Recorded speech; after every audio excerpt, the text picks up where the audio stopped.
haweenka degmada Ceelbo ee gobolka Sanaag ayaa galabta isugu yimid barnaamij nabadeed oo ay ugu barnaamijayaan kuna taageerayaan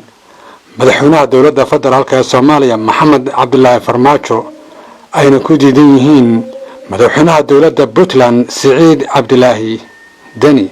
barnaamijkan oo galabta ka dhacay degmada Ceelbo ee gobolka Sanaag ayaa markaasi ku soo ilaaday nabadgelyo. soo baxnay banaanka isugu soo baxnay dareenka iyaga Soomaalinimo inaanu muujino waxaanu taageeraynaa madaxweynaha iyaga Maxamed Cabdullaahi Farmaajo waxaanu taageeraynaa ra'iisul wasaaraha iyaga Maxamed Xuseen Rooble waxaanu taageeraynaa Fahad Yaasiin taliyaha misa waxaanu taageeraynaa ciidanka iyaga qalabka sida meel kasta ay joogaan dalka badda dhulka baan taageeraynaa waxaanu taageeraynaa عدو جبيه عبد الرشيد شمن عدو جبيه إنك جلس يحري وان تاجرين. أنا هنالاتو. أنا هاي. إلا ريال إلا سحنا كوريسا. وحنوكك عسنا يوالك الناس وصاري وسيرك ورفافين تبلا وحي كسوير شلي. يسووا كيهرة ساعة جورة عويش أخوصته. وحنوش هاي نارير بلان. هنا يصابحان عانك وحلقة بصدان. صوماليا ضدوا صوماليا لنا. وحنو كلا تاجرينا. وتاجرنا مدحوينها يا محمد عبد الله فرماجو وحلاني هنولاado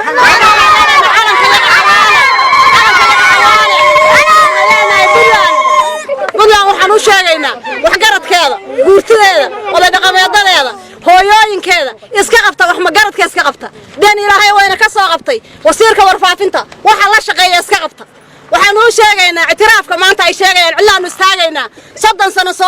Soomaaliland baa weyday oo meel la aan joogin oo ardaydeedii lusayihiin oo gabadha ku jiraanin wuxuu doonayaa sidaas oo kale wuxuu luminayaa waa inaga Siciid Deni iyo waxa uu warshad kaba qaadka waxa luminayaa waa inaga waxaan taageeraynaa baarlamaanka iyaga sharafta leh oo ciska leh oo shalay nimankii 15 nin ahaa oo caloosha soo shaqaysayaasha ahaa oo Kenya iyo nimankii diraca dheeraa oo imaaraadka lagu soo jiray laalush ka soo qaatay jawaabtay ka qaadeen oo xalay waraaqda u dhibeen waan ku taageeranaa 190 waana ku mahadsantahay wixii Soomaalidiida waa muslimdiid hal la iska qabto gacan bira hal lagu qabto haramad iyo waran iyo ciidamada gorgor iyo ciidamada qalabka soo noolaada cadawga maxaa tiraadeen laga saaro Soomaalida waa shay qaaliya waxaan u sheegayaa hooyooyinka meel kasta ay joogaan dhasha aynu xamaalayno oo buntland wax ka barata oo secondary-ga kibisa shaha kaga bixino nin kale Soomaali waa ka jaraya oo 4 sano shahaadada hor taagna aan iska qabanno oo lacagta ku qaatay oo Kenya fangaraysay oo imaaraadku fangareeyay aan iska qabanno oo sicir bararka iyo abaaraha ila ku kiciyo aan iska qabanno aan kacno aan iska qabanno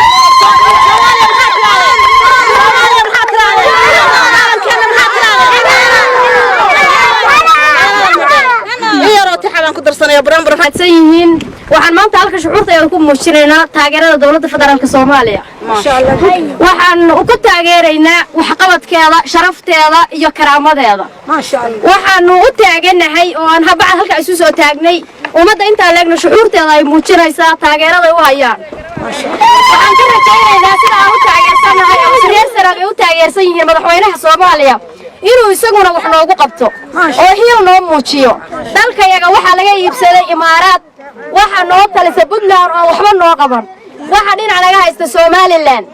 waxa dadka wadankayga dagaal ka socda waxaan ka codsanaynaa dawladda federaalka Soomaaliya sida ay idin taageersan yihiin reer Sanaag inaad idinkuna u taageertaanin oo aad hiil iyo hoob isla garab istaagtaanin baahiyo waxa qabaan baahi xanuun bay qabaan baahi waxa qabaan biyo la'aan bay qabaan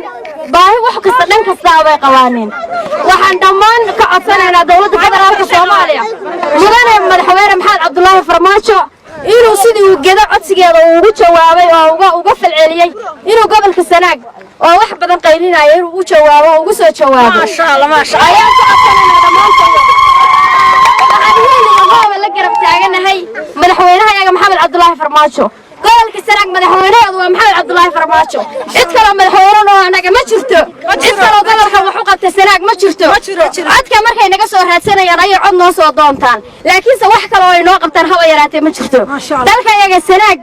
oo gobolka Sanaag gaar ahaan laba maamul baa ku herdamaya labada maamul oo ku herdamaya mid kastiba dagaal iyo dhibaato waxaan ahayn ma taro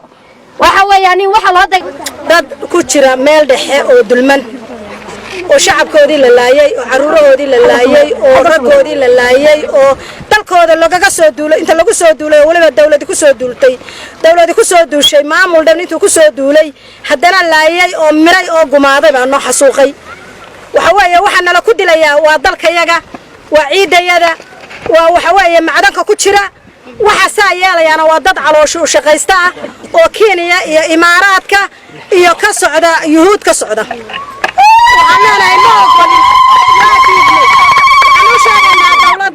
waxaan u sheegaynaa dawladda Soomaaliya uu ka mas'uul yahay Maxamed Cabdullaahi Farmaajo waxaan u sheegaynaa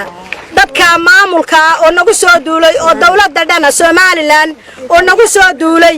oo aanu ku jiro laba maamul dhexdooda mid walba dalkayaga iyo ciidayada iyo macdantayada ku herdamayo waxaan u sheegaynaa in la soo gaaro oo beesha caalamka waxaanu maqashiinaynaa maatadayadii baa la laayay caruurahayagii baa la laayay guryahayagii baa la gubay dalkayagii baa lagu soo duulay in dadkaas nagu soo duulo calooshu shaqaysto wato in la ka soo gaaro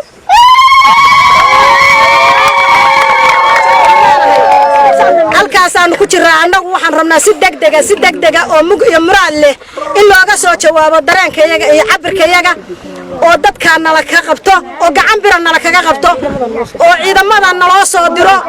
oo maxaan ku raada haram cad iyo gorgor naloo soo diro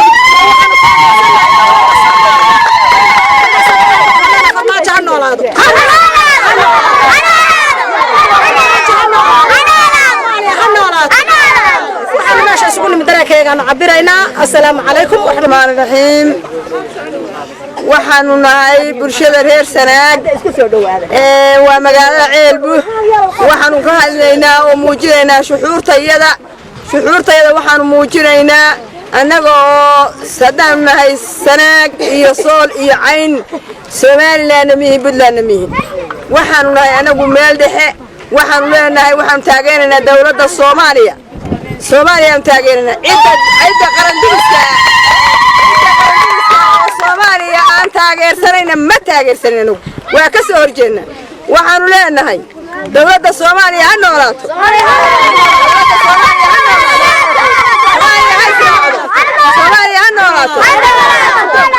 inta qarandiska oo mucaaradka waxaanu leenahay Kenya iyo Imaaraadka heli maysaan meel umataan ma heli maysaan weydin helayn intii hore aydin ahaato waxda ma heli maysaan waxaanu ognahay hadda annaga dushayada in la iibsanayo buuraha aan deganahay baa la iibsaday waxa iibsaday Muuse Bixi hadda geel wayta la isku haystaa deegaankii reer miyigii baa la laayay bulshadii baa la shacabkii baa la laayay dawladda ku soo duushay Imaaraadka laga gaday banaanbaxan haatan haweenka degmadana Ceelbu ee gobolka Sanaag ay isugu soo baxeen ayaa waxay ku soo aadaysaa iyadoo lacagtii shilinka Soomaaliga haatan ay weli taagan tahay oo markaasi ay saameyn ballaaran ku yeelatay dadka danyarta ah ee ku nool degmadana Ceelbu iyo guud ahaanba gobolada Puntland Soomaaliya waxaana markaasi ay ku aanayaan in ay lacagtaasi istaagto madaxweynaha dawladda Puntland Siciid Cabdullaahi Dani sidoo kale bulshada taagta daran ayaa haatan